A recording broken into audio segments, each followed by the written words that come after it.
right, everybody, welcome back to Friends for Life's Midweek Mini.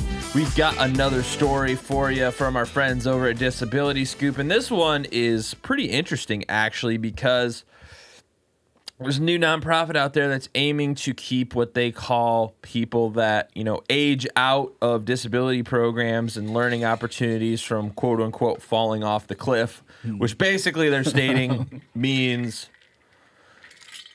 not getting any more education or services or whatever.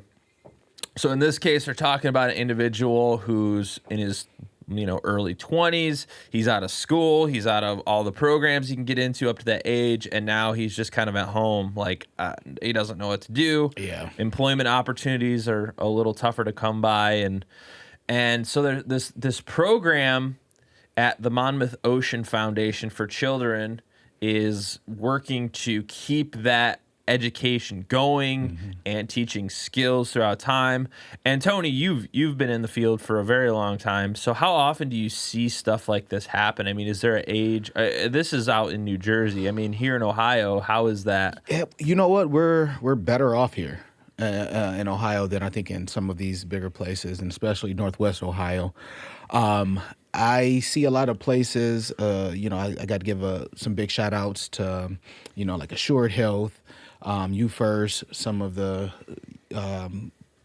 people who run those organizations are very in tune with the change that needs to take place for our age groups, just temperament and things that you enjoy.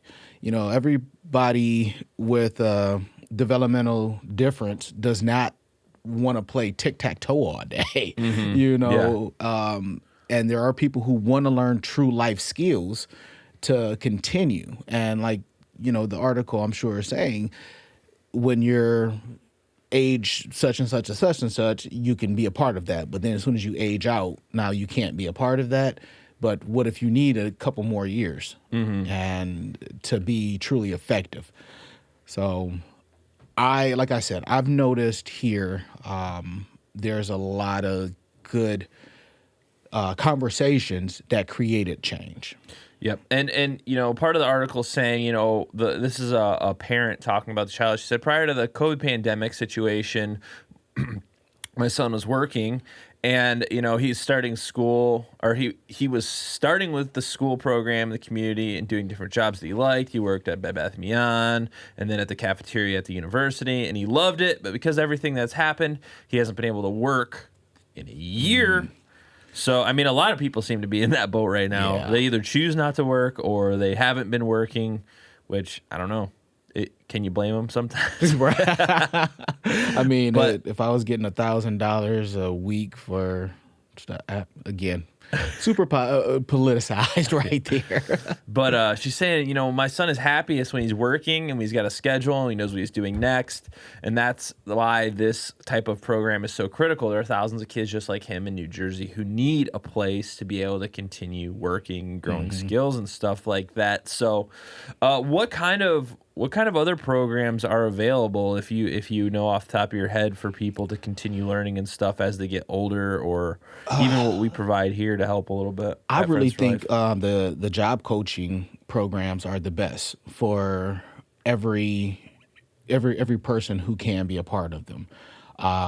Again, I'm an efficiency-driven person, and self-sustainability is a must. If you learn how to make your own bed at home, and you do a great job at it, then you can go somewhere and be trained to make a bed working for a hotel. Why not do that?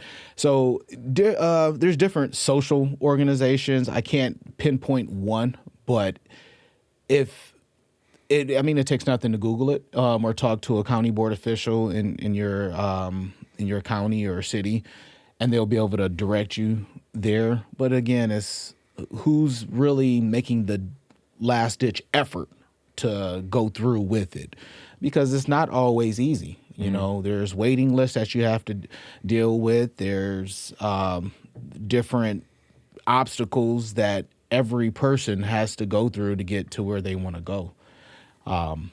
So yeah, I want to say between that and art studios, I think the art studios also catch my interest because it can almost be fluff, but when the ones that I have seen recently, like at Light Industries and even Sunshine, I believe, or is that Bittersweet? Those kind of things help that you can still bring worth, and you can still create that that learning impact. And it doesn't always feel like you're just at home doing nothing. Like, Yeah. because you can create an art studio in your backyard, in a sense, or in your garage, or in a separate part of a living room, and just disconnect.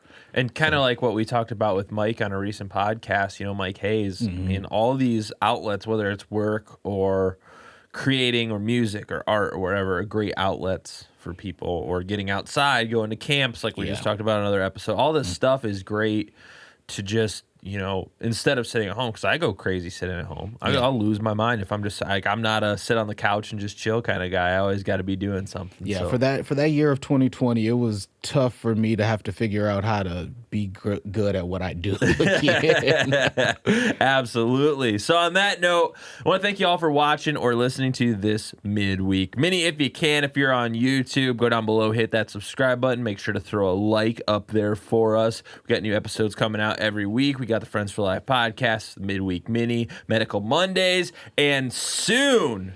Actually, in July, I'm not sure, this will probably be out in July, but we've got a new segment, Nursing in No Time, which we've been talking about forever and finally putting out. But we're so happy because it's going to be some good content. Our nurse on there, Cindy, oh my goodness. You guys are going to, I hope if anybody's in the medical field, like, pay attention. Yeah, we're trying to provide you with good free resources that you can use to take better care of individuals or in your own life. Learn how to do blood pressure and stuff. All that fun stuff is a good skill to have. So thank you for watching, and we'll see you next week. Later. Ooh.